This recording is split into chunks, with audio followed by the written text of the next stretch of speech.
Hello guys, welcome back to my channel Shyam Devani Kirti Goyal.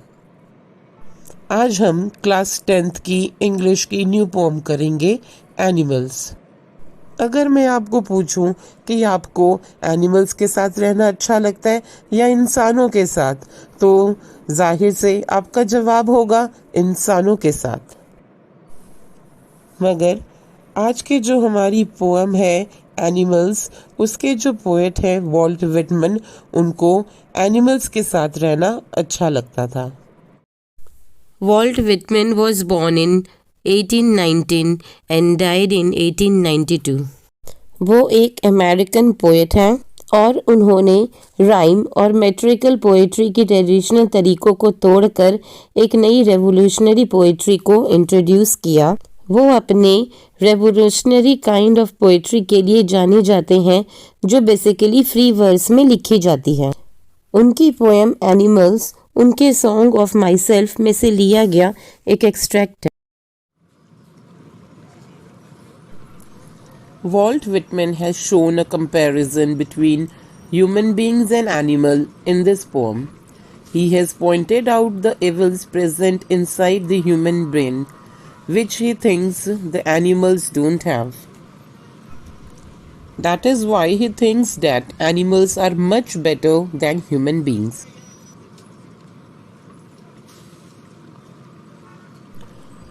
इस poem के अंदर poet Walt Whitman human beings की तुलना एनिमल्स के साथ करता है।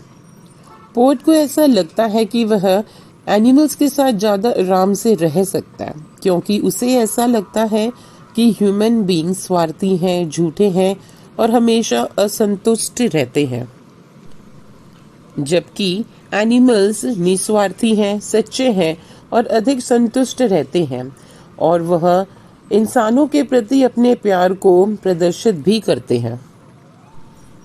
यह पोएम मैं आपको लाइन बाय लाइन हिंदी में एक्सप्लेन करूंगी, वर्ड मीनिंग भी बताऊंगी, और जितने भी poetic device, literary device use हुए हैं वो सब आपको मैं बताऊंगी। So let's get started.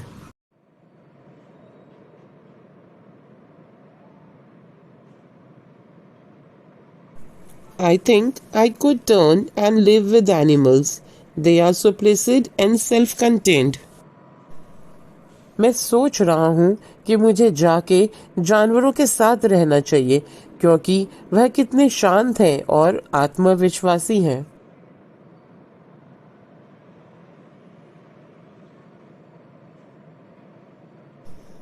I stand and look at them long and long. और मैं खड़ा होकर कई देर तक उन्हें देखता ही रहता हूँ। They do not sweat and whine about their condition. जो जानवर होते हैं ना तो उनको पसीना आता है और ना ही वह अपनी कंडीशन के बारे में शिकायत करते हैं, मगर जो मनुष्य होते हैं उनको पसीना भी आता है और वह अपनी हालात के बारे में शिकायत भी करते हैं। सपोज अगर उनको कुछ चीज़ चाहिए और उनको वो नहीं मिली तो वह उसकी भी शिकायत करते हैं। They do not lie awake in the dark and weep for their sin. जानवर रातों को नहीं जागते और वह कभी भी अपने पापों के लिए रातों को नहीं जागकर रोते।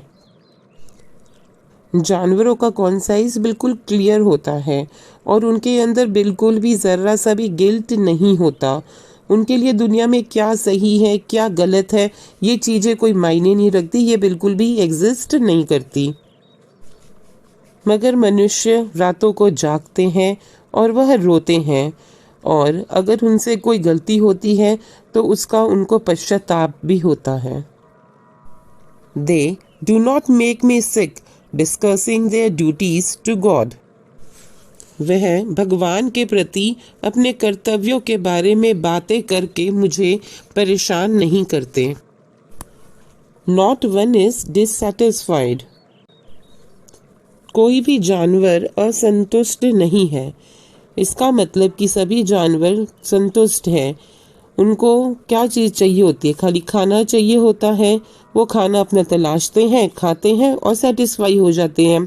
मगर इंसान ऐसा नहीं है उनके साथ। उनको जितना भी मिलता जाए वह असंतुष्ट ही रहते हैं। Not one is demented with the mania of owing things. जानवरों को चीजें इकट्ठे करने का पागलपन भी नहीं है, मगर इंसानों को चीजें इकट्ठे करने का पागलपन है।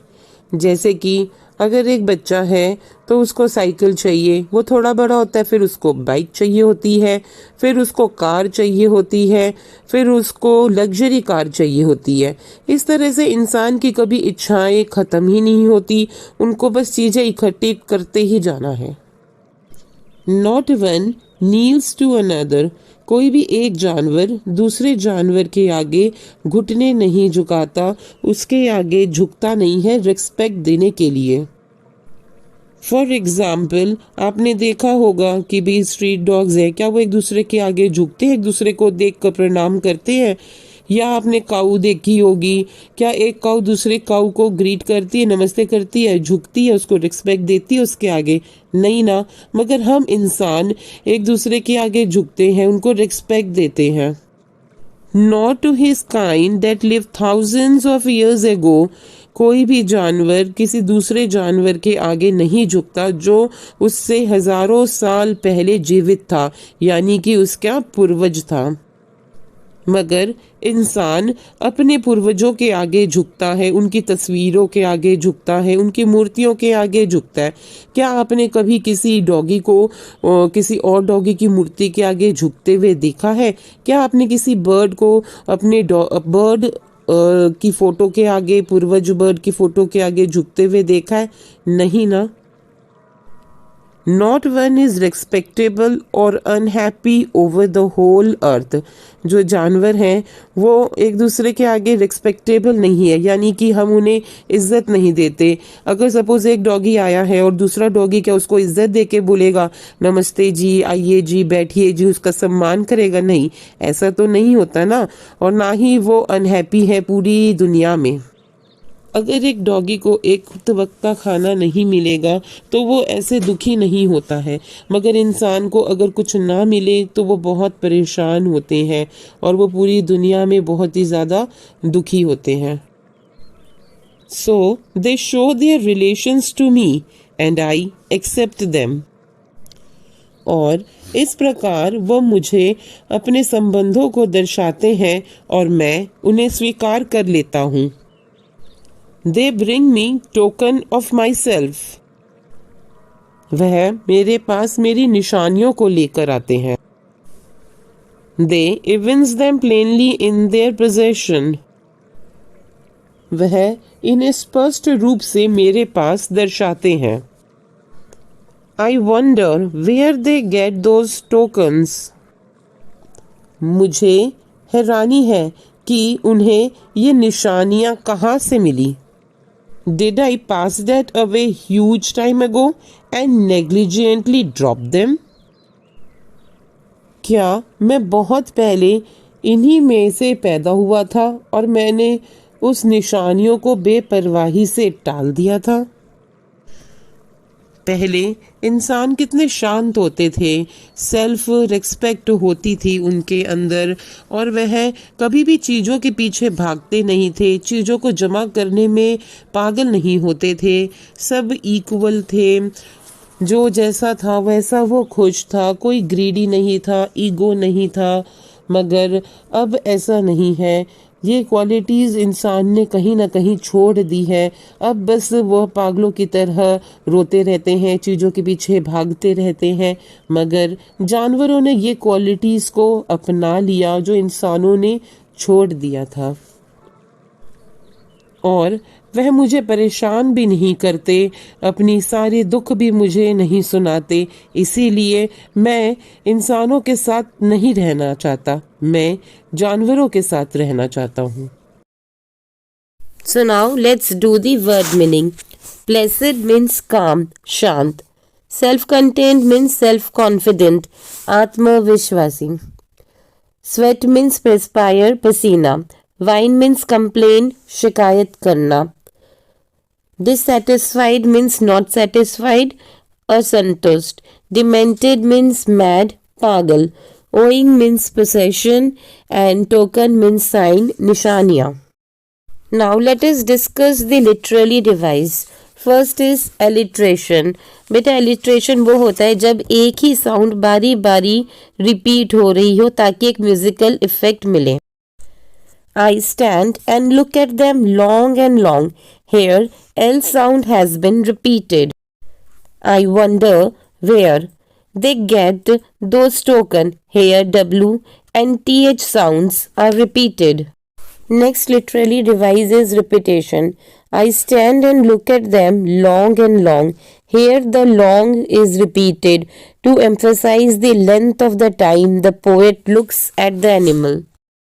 Metaphor is a figure of speech जो यूज़ किया जाता है कंपेयर करने के लिए दो चीज़ों को जो एक जैसे तो नहीं होते मगर उनमें कुछ चीज़ें कॉमन होती है. और यहाँ पर बोला जा रहा है they bring me token of my self. Token है यहाँ पे मेटाफरिक मीनिंग है उसका ह्यूमन क्वालिटीज़ जैसे कि इनोसेंस, ऑनेस्टी. जब राइटर एक ही वर्ड को या क्लॉज को, सेंटेंस को बारी बारी रिपीट करते हैं ताकि वो एक पर्टिकुलर एम्फोसिस दे पाए और कुछ एक रिदम भी ला पाए अपनी राइटिंग में. और यहाँ पे पोएट ने दे डू नॉट को 3 टाइम्स यूज़ किया है ताकि वो एम्फोसाइज कर पाए absence of some evil qualities in animals which are now find in human beings. यह पोएम की डेफिनेट रिदम नहीं है, एक रेगुलर राइम स्कीम नहीं है. It is written in free verse.